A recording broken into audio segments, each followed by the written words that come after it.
Are you planning a Disney vacation and wondering if you should stay on-site or off-site? In this video, we're going to break down all of the options for off-site hotels around Walt Disney World.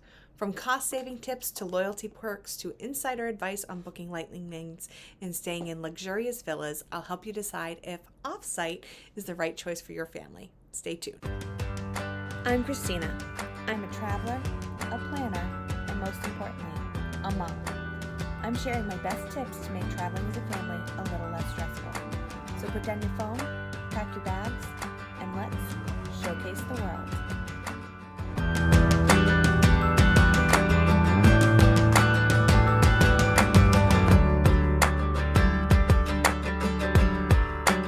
Hi everyone, I'm Christina and I'm the owner of Showcase the World Travel, a modern travel agency dedicated to helping families take a break from the busy. And I've been helping families plan magical vacations for almost a decade, from Disney to other destinations around the world. So whether you're a Disney superfan or just looking for tips on how to make your trip more enjoyable, you're in the right place. Today we're going to talk about off-site hotels. What does that even mean? Is it good? Is it bad? Everything you need to know to make the best choice for your family. First, let's clarify what off-site actually means. When we talk about off-site hotels, we're referring to properties that are not owned by Disney. These can include hotels that are close to Disney property but aren't operated by Disney, and sometimes even ones that are technically on Disney-owned property but managed by other hotel chains. They can range from big chains like Hilton and Marriott to boutique properties in the area. In the past, off-site was a go-to for those on a budget, but with Disney's competitive pricing and new perks, it's important to compare your options before you book. One of the biggest perks of staying off-site is the ability to use loyalty points. If you're a frequent traveler and have loyalty programs with hotel chains like Marriott, Hilton, or Hyatt, staying off-site means you can earn or redeem points for your stay. And that's a huge benefit if you travel often for business or just want to rack up some rewards for future vacations.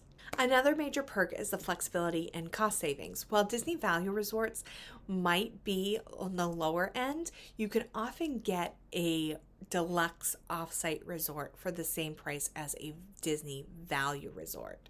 But you do have to factor in things like parking, resort fees, transportation options, right? So Disney doesn't charge for their shuttle options. They're frequent. They offer free parking for the parks for resort guests. They do have a parking fee for their resorts, though. They don't have resort fees. A lot of the other resorts off-site do offer resort fees. So those are all things that you want to take into consideration. If you're planning on renting a car, staying off-site opens up a world of options for dining, shopping, and exploring beyond Disney property, which could offer some cost savings on food and things like that. A quick trip to a local grocery store can save you a ton of money on snacks, drinks, and breakfast items. You can even grab a fast food meal to avoid pricey park food when you're staying off-site and have a rental car. While some of the off-site hotels are further from the parks and you are going to have to factor in your time and factor in what your time is worth, there are several right next door to Disney. So if you're planning on renting a car, Bonnet Creek is a great option because it's really close to the Caribbean Beach Resort and it offers some of the best villa-style accommodations for larger families. Keep in mind, parking at the parks is an added cost unless you've purchased a Disney annual pass, which might make sense for you to do for one person in your party, depending on the cost, to get the free parking at the parks, as well as a 10% discount on dining and merchandise. This is all math that your Showcase the World travel advisor is happy to do for you. Though we do charge a higher planning fee for those who are staying off-site because of the way things have to be booked. So for our on-site resort guests, this is actually pretty some good information. For our on-site resort guests, we're able to get up 60 days before your trip and make your dining for your entire trip. If you're staying off-site, you have to do it each individual day, which is more work on our end, of course. Same thing with lightning lanes. Our lightning lanes for our clients, we're able to book 7 days in advance, and we're able to do it for the entirety of the trip, whereas our off-site guests, we are able to do 3 days, so it's harder to get what you want, and we have to do it each individual day. And so we do charge a planning fee for all of our Disney guests. If you are staying off-site, that fee does increase a little bit due to the added work that we're going to do on your behalf. So that's something to also consider in the cost analysis. But if you do work with our team, you do pay that planning fee. That cost analysis is something that we are more than willing to do for you to see what is going to be the best value for your family, factoring in costs, those hidden costs that you might not have considered. Because if you're comparing rate to rate, a lot of times offsite looks like it's going to be lower and a better rate, and then you don't consider, the rental car, the resort fees, and all of that, so that they ending up pretty equal a lot of times when we do that analysis.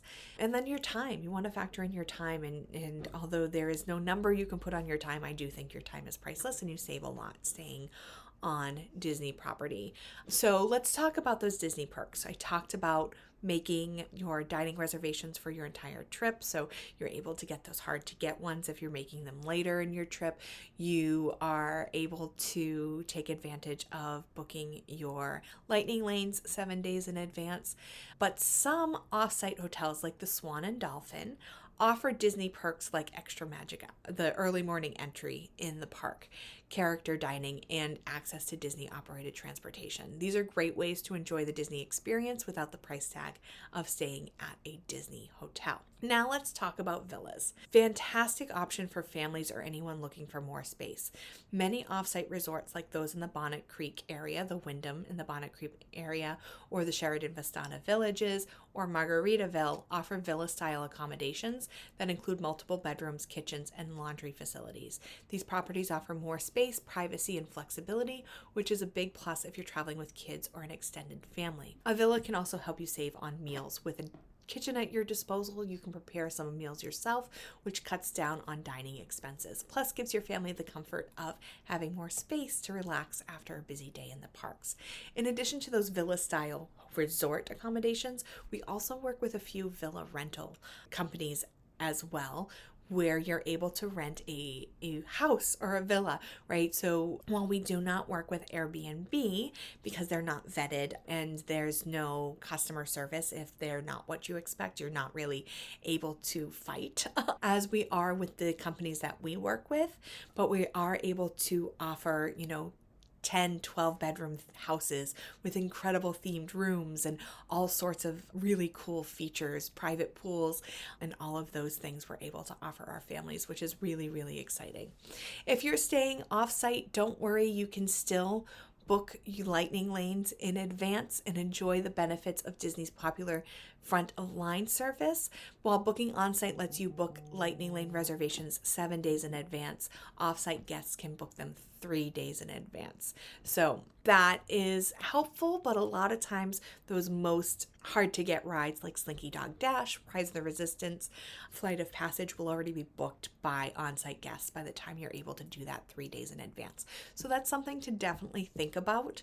You're able to still ride those attractions. The standby line is going to be long. You might want to consider rope drop, but one of the things that you also need to think about is if you're going to rely on off-site transportation, a lot of times those aren't operating until after the park opens, which you're already going to miss rope drop and the ability to get there early. So that's why I think a rental car is the best if you're staying off-site. If you want the Disney Resort experience, but you don't want to pay Disney hotel prices, I recommend the Swan and Dolphin. It's located right between Epcot and Hollywood Studios, and it gives you access to some fantastic Disney perks like the early morning entry and the Disney transportation. They even have a character dining experience right on site. Plus, the Marriott Rewards program can be used here, so if you're a member, you can earn those loyalty points. The Disney Springs area also offers a number of great hotels like the Hilton Buena Vista and the Wyndham Garden Inn. They're within walking distance of Disney Springs, so you're never far from dining, shopping, and entertainment. While you don't have the Disney Resort amenities, they're a solid choice for families looking to save some cash while still being close to the action. Another great option is the Bonnet Creek Resort area. It's not on Disney property. It's so close that you think it is. And it offers, some really good villa style accommodations like I mentioned with the Wyndham. There's a Ritz there as well. So if you're looking for a luxury experience without the Disney luxury price tag, it's really, really great It's also a great spot if you planned on spending time at both Disney and Universal Studios, as it's centrally located between both parks. Plus, you have all the conveniences of a hotel, like a full kitchen and a grocery store for more cost savings. So should you stay off-site or on-site? It really depends on your family's priorities and budget. If you have a loyalty program you want to use, if you enjoy the flexibility of a car, staying off-site might be the way to go. But if you're looking for convenience, ease, and full access to the Disney perks, staying on-site might still be the best option. Either way, don't forget to reach out to your travel advisor. We can help you figure out what will work best for your family. Thank you so much for joining me today. If you found this video helpful, don't forget to like, subscribe, and share with anyone planning a Disney vacation. If you're ready to book your next adventure, reach out to me at Showcase the World Travel, and let's create the perfect Disney vacation for you. Don't forget to take a break from the busy. Need help planning your next family vacation? Visit us at showcasetheworld.com to request a quote or schedule a free vacation consultation. Want more great travel tips? You'll find those there too.